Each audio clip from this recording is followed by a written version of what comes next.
first thing that comes to mind with Adie is that she's just absolutely brilliant, but also just she's somebody who's incredibly giving.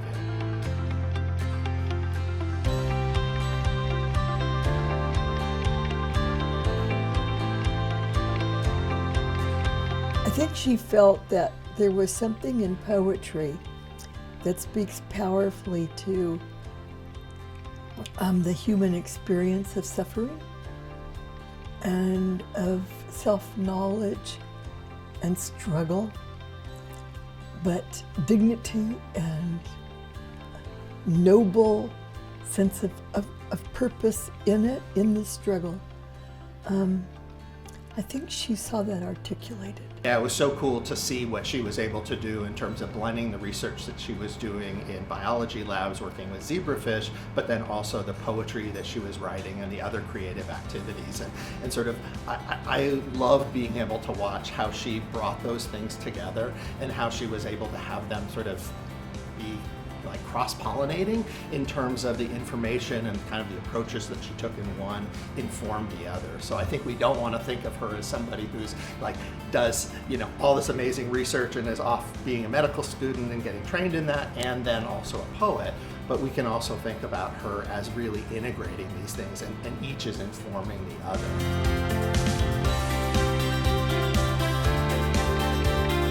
Oh, I think that it's one of the most important things that students can do. It positions them for internships and jobs and graduate school across the sectors and leadership positions, because you have to have the ability to speak to and make sense to people of so many different disciplines, from music to psychology to business. These are all very different mindsets. And to present and to be up there in that role.